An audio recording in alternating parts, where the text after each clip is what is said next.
నమః.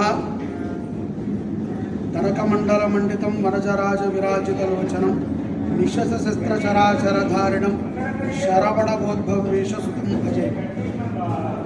సుబ్రహ్మణ్యేశ్వర స్వామి వారికి సంవత్సరంలో ఒకరోజు చాలా విశేషంగా మనము ఆరాధనా కార్యక్రమాలను చేసుకుంటూ ఉంటాం.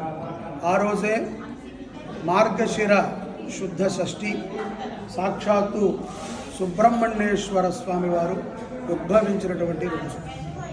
ఆ రోజున సుబ్రహ్మణ్యేశ్వర స్వామి వారు ఏదైతే గనక మానవాళి అనుకుంటూ ఉంటామో ప్రతిదీ కూడా వీర్యకణముతో పుడుతుంది అని, కానీ సుబ్రహ్మణ్యేశ్వర స్వామి వారి జననం మనం చూసినట్లయితే ఆయన ఏ వీర్యకణములతోనూ కూడా పుట్టలేదు అని ఆయన చరిత్రలో సాక్షాత్తు ఈశ్వరుడు తన యొక్క పూర్తి పరిపూర్ణమైనటువంటి శక్తిని అమ్మవారి యొక్క గర్భంలో ధారణ చేయటము, అది ఆ యొక్క శక్తి ఉష్ణతని తట్టుకోలేక అది గంగాజలంలో కలపటము, ఆ గంగా కూడా ఆ ఉష్ణాన్ని తట్టుకోలేక భూమి మీద వదిలిపెట్టడము, ఆ భూమి కూడా తాను ఈ యొక్క విష్ణాన్ని తట్టుకోలేక ప్రాకృతికి వదిలిపెట్టినప్పుడు దాంట్లోంచి 6 రూపాలుగా ఆ యొక్క ఉష్ణము విభజనమయ్యి షణ్ముఖనాథుడు జన్మించాడు అని సుబ్రహ్మణ్య స్కాంద పురాణంలో మనకు.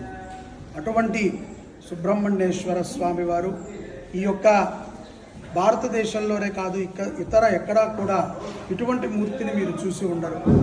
ఏకసర్ప మహాసర్ప వల్లీ దేవసేన సమేత సుబ్రహ్మణ్యేశ్వర స్వామి వారు. ఈ యొక్క స్వామివారికి కోరిన మాత్రమే సంతానము కానీ, ఉద్యోగము కానీ, వివాహము కానీ, ఆరోగ్యము కానీ, ప్రశాంతత కానీ, ఏది కోరితే అది ఇచ్చేటువంటి స్వామివారు మన దేవాలయంలో ఉన్నారు. అనేక మంది అనుభవాన్ని కూడా పొంది ఉన్నారు. ఈ సుబ్రహ్మణ్య షష్ఠి రోజు అంటే డిసెంబర్ 7వ తారీఖు శనివారం, రేపటి రోజున ఉదయం కావడి ఉత్సవము, అలాగే స్వామివారికి విశేషమైన అలంకరణ, అర్చనాది కార్యక్రమాలు, కళ్యాణోత్సవము, సుబ్రహ్మణ్య హోమము, పూర్ణ ఫల సేవ పెట్టారు. అన్ని సేవలలో అందరూ కూడా పాల్గొని ధన్యులు కండి.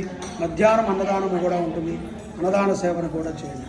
కళ్యాణోత్సవము, ఆ యొక్క వల్లీ దేవసేన సమేత సుబ్రహ్మణ్యేశ్వర స్వామి వారి కళ్యాణోత్సవంలో ప్రధాన సేవాదాతలుగా మీరు కూర్చోవాలనుకుంటే 5,116 చెల్లించి ప్రధాన స్థానంలో కూర్చుని మీరు మీ యొక్క కరకమలములతో స్వామివారి కళ్యాణం చేసుకోవచ్చు. సామూహికము అంటే ప్రతిదీ మీకు ముట్టిస్తారు, చూపిస్తారు తప్ప మీరు చేసినంత పుణ్యాన్ని మీరు పొందలేకపోవచ్చు. కాబట్టి ప్రధానమైనటువంటి కళ్యాణ సేవలు చేయదలిచినటువంటి వారు ముందుగా వచ్చి సంప్రదించి మీ యొక్క వివరాలను తెలియచేసి కళ్యాణోత్సవంలో పాల్గొని ఆ యొక్క కళ్యాణ స్వరూపమైనటువంటి సుబ్రహ్మణ్యేశ్వర స్వామి వారి అనుగ్రహం అందరూ పొందండి. జై శుభంకరి.